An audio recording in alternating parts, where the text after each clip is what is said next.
Pensão alimentícia. Quando os pais não podem pagar, paga o parente mais próximo. É a chamada pensão avoenga, que normalmente é assumida pelos avós. O seu Eduardo paga pensão alimentícia à neta, hoje com 16 anos, desde que ela era criança. A ação foi movida pela ex-nora. Como o filho do seu Eduardo não tinha condição, ele assumiu a responsabilidade. Eles tiveram uma convivência durante 5 anos, né? E após esse rompimento, ela resolveu, né, me acionar, sendo que eu acho que a praxe, né, seria natural se ela, né, fizesse essa petição para o pai, né? Como ele estava desempregado e eu, como servidor, né, estável, ficou uma via mais fácil. O Código Civil é claro quando se trata da prestação alimentar. Em caso de descumprimento do pai ou da mãe, a obrigação da pensão é dos parentes mais próximos. É a chamada pensão avoenga. O Código definiu ainda a proporcionalidade do pagamento e que alimentos são indispensáveis para a subsistência. Os avós não podendo, você tem uma sucessão familiar. Se o pai não pode, vai aos avós. Os avós não podem, desce e retorna aos tios, os irmãos dos pais. Os tios não podendo, pode chegar ao limite dos primos, porque toda aquela cadeia de parentesco responde pelos alimentos necessários, somente os necessários em complementação ao que os pais diretamente não podem contribuir. Este mês, o Tribunal de Justiça do Distrito Federal analisou um caso de pedido de pensão avoenga. O autor da ação queria que a responsabilidade dos pais de pagar a pensão fosse passada para os avós. O argumento é de que eles teriam melhores condições financeiras, o que não foi aceito pelos desembargadores. O pedido acabou negado. O advogado lembra, deixar de pagar pensão alimentícia é a única possibilidade pela legislação brasileira de prisão por dívida. Não pagar pensão pode dar cadeia, seja o pai, o diretamente responsável, seja os avós diretamente responsável em complementação, ou os tios ou primos que foram compelidos judicialmente a pagar.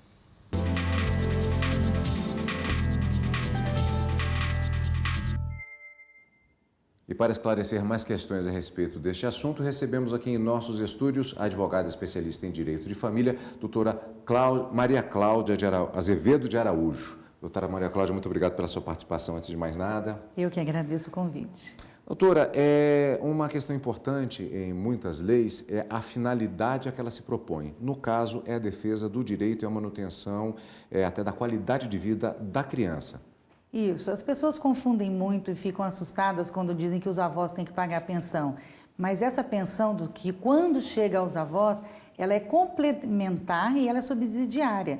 Ela não é uma obrigação principal, ela não é solidária. Porque quem tem o poder familiar são os pais, quem tem que pagar a pensão são os pais. Então, os avós, eles só vêm depois de comprovado que os pais não podem pagar essa pensão ou necessitam de algum complemento para ajudar esse filho, esse menor. Doutora, até nós já vimos na reportagem, mas existe até o que chega a ser praticamente uma anedota dentro do meio do jurídico, do direito de família, que é o fato, aliás, na verdade, do direito civil, de certa forma, porque o fato de que uma pensão não sendo paga no Brasil é o que dá prisão. Isso continua válido também em relação a esse tipo de pensão, a pensão avoenga? Continua válido. Já tentaram várias vezes derrubar esse tipo de prisão e existem alguns magistrados, alguns desembargadores que entendem que não cabe prisão, que a pessoa deveria continuar trabalhando para pagar essa pensão. Mas, infelizmente, é uma coação, vamos assim dizer, uma medida pedagógica para que os pais ou quem está devendo a pensão pague essa pensão, cumpra esse dever. A quem cabe fazer o pedido de pagamento da pensão avoenga quando necessário e de que maneira se comprova essa necessidade de suplementação ou complementação?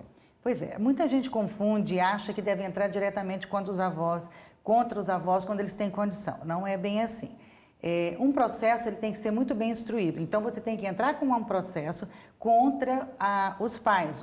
Nesse caso, o filho entra contra o pai ou a mãe, quem seja, para pedir a pensão. Somente depois de ser comprovado que eles não têm condição de pagar essa pensão alimentícia ou que pagam pouco e precisa ser complementada, é que eu poderei ingressar com ação contra os avós. Não é uma coisa automática e eu posso escolher, eu vou pular meu pai ou minha mãe, eu vou entrar contra os avós. Porque às vezes pode servir até como uma espécie de vingança, uma provocação, alguma coisa assim. Então tem que ter muito cuidado quanto a isso. Existe a possibilidade, pergunto até se acontece, de que os próprios avós que estejam na perspectiva de ter de pagar, eles tomem a iniciativa, ou o próprio pai que pagava a pensão, por exemplo, que ele tome essa iniciativa alegando não posso pagar e ele tentar fazer um acordo nesse sentido? Claro, e principalmente quando é amigável. Quando é amigável, o avô pode chegar e falar, olha, eu posso pagar X, eu vou complementar a pensão que meu filho está pagando e eu não posso pagar mais porque eu tenho problemas de saúde, são pessoas mais velhas, tudo tem que ser comprovado para ver também se aquilo vai atender a necessidade do menor. Depois, tem os avós maternos e os avós paternos. Se cada um complementar com um pouquinho, pode ser que atinja o montante que dê razoabilidade para a vida daquele menor. Existe a possibilidade, por exemplo, também de, digamos assim, vou usar um termo não tão jurídico, de convocação dos outros avós para que eles complementem essa renda? Claro, claro. Eu chamo ao feito, vamos supor que eu seja o avô, e o meu neto vai entrar com ação contra os avós maternos, por exemplo. Fala, olha, eu posso pagar tanto, mas eu acho que os avós paternos também têm que colaborar. Então, eu chamo aos autos, chamo ao feito, para que todos sejam convocados e todos participem daquele valor que vai ser pago para cada um ali. Mas isso se os pais não puderem pagar. Se há uma recuperação da situação do pai, do cônjuge, do responsável que era o responsável pela pensão, ele recupera a sua situação econômica, como se faz para que ele volte a assumir aquele compromisso e não mais os avós ou os parentes? Olha, a pensão alimentícia ela pode ser revista a qualquer tempo. Então, vamos supor que existe uma situação que o pai está preso, o pai está desempregado, ou a mãe, aconteça alguma coisa, algum fato que depois ele vai se modificar. Quando existe um fato novo, este fato novo, ele serve de embasamento para você pedir uma revisão. Ou então até os avós, quando tem mais um problema, eles têm problema de saúde, alguma coisa, eles pedem para reduzir essa pensão. Então, pensão alimentícia pode ser revista a qualquer tempo. Doutora, muito obrigado pelos seus esclarecimentos. É um assunto que cabe várias reportagens, inclusive. Já fica a expectativa de podermos falar mais a respeito desse assunto aqui no Jornal da Justiça. Muito obrigado. Estou à disposição. Obrigada. Muito obrigado.